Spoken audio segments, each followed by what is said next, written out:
Bismillahirrahmanirrahim. Assalamualaikum warahmatullahi wabarakatuh. Semoga keselamatan, kesehatan, kelapangan rezeki, panjang umur selalu terlimpahkan pada teman-teman semuanya, sobat pejuang skripsi yang sekarang ini sedang sibuk-sibuknya mengerjakan skripsi. Baiklah, dalam kesempatan ini kita akan sharing tentang UJT. UJT yaitu uji secara parsial atau uji secara sendiri-sendiri, uji secara terpisah. Artinya variabel X diuji secara terpisah terhadap variabel Y. Untuk menjelaskan UJT ini, kita mengambil satu contoh penelitian, kita mengambil satu contoh skripsi, yaitu konsentrasi MSDM dengan judul Pengaruh Pelatihan, Lingkungan, dan Kepuasan terhadap Kinerja Karyawan. UJT uji secara parsial, oleh karena itu pelatihan diuji secara terpisah terhadap kinerja karyawan. Lingkungan kerja diuji secara terpisah dengan kinerja karyawan. Dan kepuasan X3 diuji secara terpisah dengan kinerja karyawan. Oleh karena itu, kalau disimpulkan, maka X1 terhadap Y, X2 terhadap Y, X3 terhadap Y. Karena secara parsial, sendiri-sendiri atau terpisah. Kita lanjutkan materinya, yaitu dengan literatur yang kita gunakan dalam materi hari ini.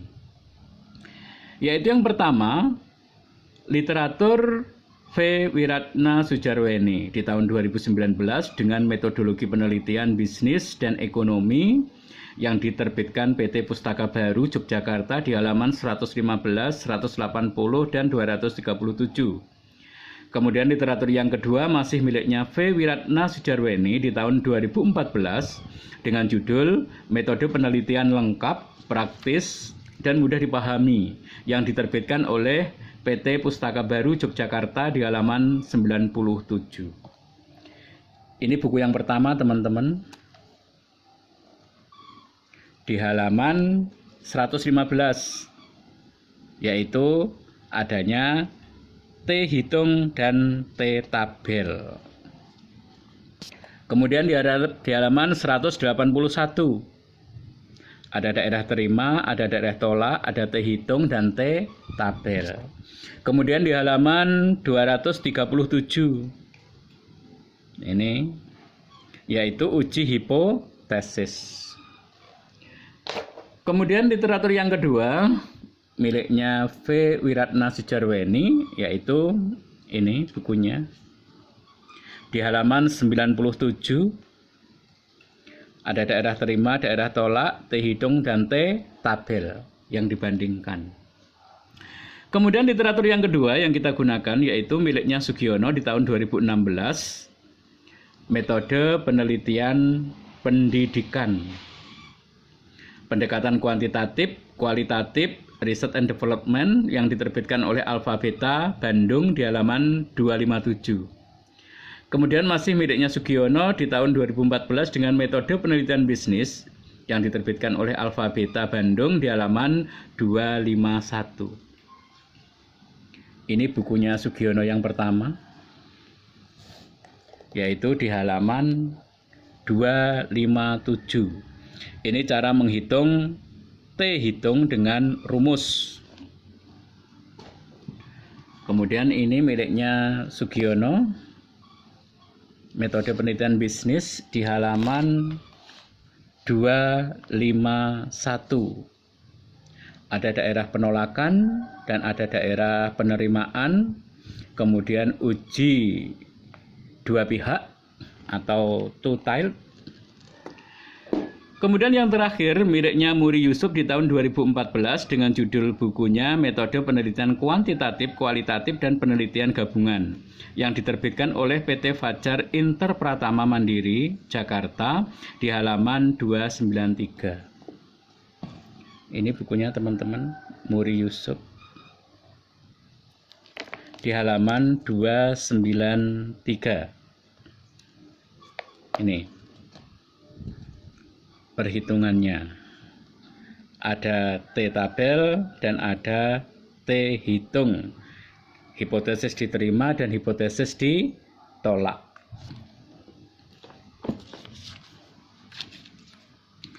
Baiklah, kita lanjutkan teman-teman tentang T hitung. T hitung merupakan hasil perhitungan dengan rumus T atau hasil perhitungan secara otomatis dengan software SPSS atau Excel.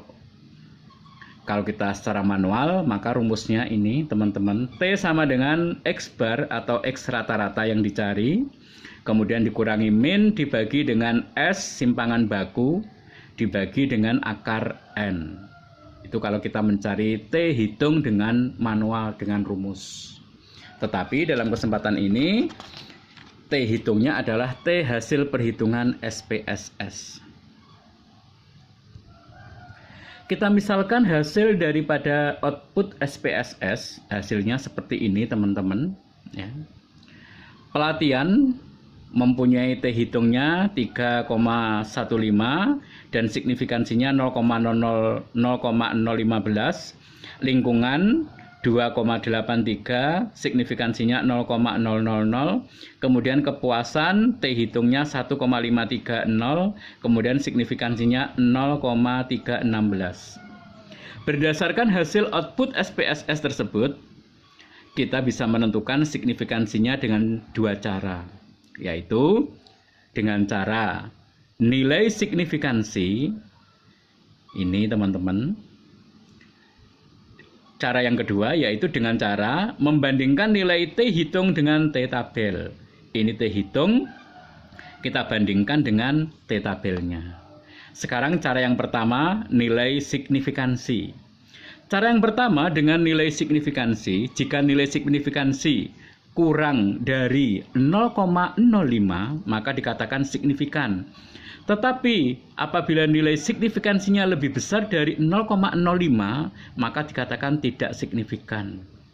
Ini teman-teman, jika ini kurang dari 0,05 maka dikatakan signifikan, dan jika lebih besar dari 0,05 maka dikatakan tidak signifikan. Berdasarkan hasil output SPSS tersebut, maka pelatihan dan lingkungan signifikan terhadap kinerja karyawan. Karena di sini nilainya 0,015 dan 0,000. Adapun kepuasan tidak signifikan karena nilainya 0,316, 31%, di atas 5%. Maka kepuasan tidak signifikan terhadap kinerja karyawan. Kita lanjutkan cara yang kedua dengan membandingkan T hitung dengan T tabel. Dengan syarat jika T hitung yaitu T hasil perhitungan SPSS atau dengan rumus tadi lebih besar daripada T tabel, maka hipotesis parsial ini ya, hipotesis parsial, hipotesis yang dengan uji T maka diterima. Tetapi jika T hitung lebih kecil daripada T tabel, T hitungnya lebih kecil daripada T tabel, maka hipotesis parsial ditolak. Di sini kita akan membaca T tabel. Contoh, diketahui dulu respondennya yaitu 45 atau karyawannya atau pegawainya 45. Sedangkan taraf signifikansi kita menggunakan 5% atau 0,05. Ingat, kita penelitian ekonomi menggunakan tingkat kesalahan 5% atau tingkat kepercayaan 95%. Kemudian jumlah variabel, ingat teman-teman, di dalam melihat tabel T kita harus tahu berapa jumlah variabel yang kita teliti. Karena di sini menanyakan tentang jumlah variabel. Sedangkan jumlah variabelnya ada 4, yaitu pelatihan, ya, kemudian lingkungan, kemudian kepuasan. Variabel independennya ada 3, dependennya ada 1, yaitu kinerja karyawan. Oleh karena itu 3 tambah 1 ada 4 variabel.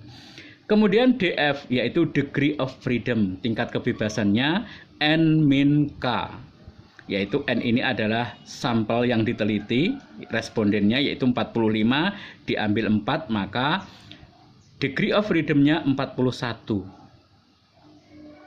Ini 41. Berdasarkan hasil tabel T dengan menggunakan one tile atau satu sisi ya, nilainya 1,68288. Sedangkan tabel T two tile dengan dua sisi ya, dua ekor, maka 2,01954. Sekarang kita jelaskan cara untuk membaca T tabel. Dalam melihat T tabel, apakah kita menguji dengan cara satu pihak atau satu arah atau one tile, ataukah kita menggunakan dua pihak, dua arah atau two tile? Maka hal tersebut tergantung dari narasi hipotesis yang kita buat atau yang kita tentukan. Contoh teman-teman, jika hipotesisnya seperti ini, terdapat pengaruh positif antara X1 terhadap Y. X1-nya tadi adalah pelatihan. Jika terdapat pengaruh positif antara pelatihan terhadap kinerja pegawai, maka ini kita menggunakan one tile, menggunakan satu pihak, satu arah ini. Contohnya yang ini. Pengaruh positif ini kurva normalnya. Kemudian contoh yang kedua yaitu terdapat pengaruh negatif antara X2 yaitu lingkungan terhadap Y kinerja. Karena ini negatif, maka di sini ini kurva normalnya. Jadi apakah itu positif ataukah itu negatif? Maka dikatakan uji satu pihak, uji satu arah atau one tile. Makanya nanti dalam melihat tabel T kita juga melihat yang uji satu pihak, uji satu arah atau one tile. Sedangkan contoh hipotesis yang ketiga, terdapat pengaruh. Di sini tidak menyebutkan positif dan negatif. Kalau tidak menyebutkan positif negatif, maka ini dikatakan uji dua pihak, yaitu antara X3 terhadap Y, yaitu antara kepuasan terhadap kinerja karyawan. Inilah gambar daripada uji dua pihak kurva normalnya. Jadi sekarang teman-teman harus paham mana yang uji satu pihak, mana yang uji dua pihak untuk melihat tabel T-nya.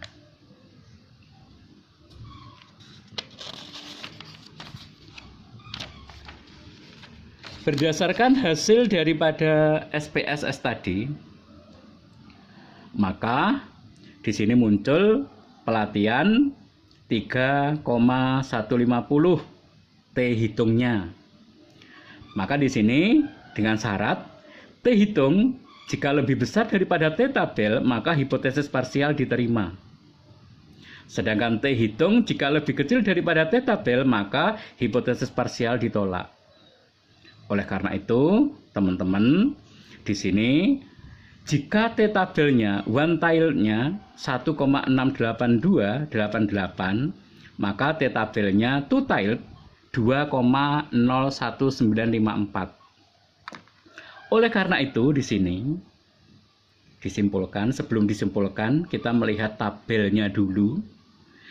T tabel one tile 1682. Kemudian tabel T dengan two tile atau dua pihak 2,01954. Kita lihat dulu tabelnya teman-teman. Ini tabel T, titik presentasi, distribusi T, degree of freedom, DF-nya 1 hingga 200 di situ. Kita lihat tadi N-nya adalah 41. 45 diambil 4 ya. Ini nilai degree of freedom-nya. Ini nilai daripada probabilitasnya atau tingkat kepercayaannya. Ini 40, kita lihat 41. Ini. Degree of freedom-nya 41 ya. Kalian lihat teman-teman, untuk yang atas 0,25, 0,1, 0,05, 0,025, 0,01, 0,0. Ini dikatakan uji satu sisi untuk yang atas. Jika kita menggunakan probabilitas yang atas. Jika kita menggunakan probabilitas yang bawah, ini adalah untuk dua sisi. Kita perhatikan di sini, kalau kita menggunakan satu sisi, ya, ini 41 untuk satu sisi tadi 0,05, maka nilainya ini 1,68288. Ini teman-teman, yang kita lihat ini 0,05 karena 0,05 ini adalah yang atas ini adalah uji satu pihak, one tiled atau satu sisi. Kemudian masih di degree of freedom 41, kita melihat yang 0,05 ini 0,05, nilainya 2,01954. Oleh karena itu, jika kita menggunakan yang bawah ini 0,5, 0,2 adalah uji dua sisi atau two-tiled atau uji dua pihak. Dalam contoh ini kita gunakan saja ujinya dua pihak, yaitu kita menggunakan angka 2,01954. Kita tidak menggunakan uji satu sisi. Ini ya. Oke, kita kembali lagi ke sini. Berdasarkan pelatihan kerja, berdasarkan hasil output SPSS itu, pelatihan kerja berpengaruh terhadap kinerja karyawan. Kita lihat T hitungnya 3,150 lebih besar daripada 2,01954. Oleh karena itu pelatihan kerja berpengaruh terhadap kinerja. Maka hipotesis pertama diterima. Karena T hitung lebih besar daripada T tabel, maka hipotesis parsial diterima. Kemudian variabel yang kedua, lingkungan kerja berpengaruh terhadap kinerja karyawan. Ingat, T-nya 2,83 lebih besar daripada 2,01954. Oleh karena itu, di sini kita lihat kriterianya. Karena T hitung lebih besar daripada T tabel, maka hipotesis parsial diterima. Oleh karena itu, lingkungan kerja berpengaruh terhadap kinerja karyawan.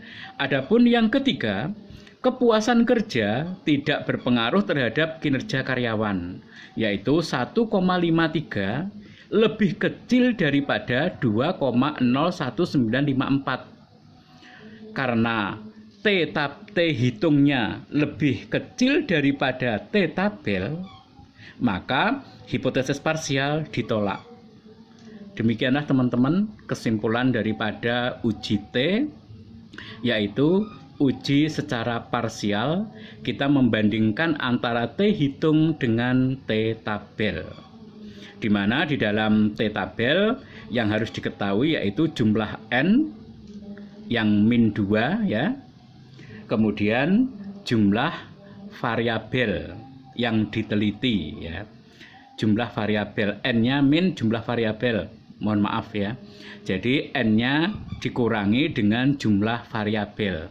45 N-nya dikurangi dengan jumlah variabel ada 4, yaitu 45 dikurangi 4. Sehingga N-nya adalah 41.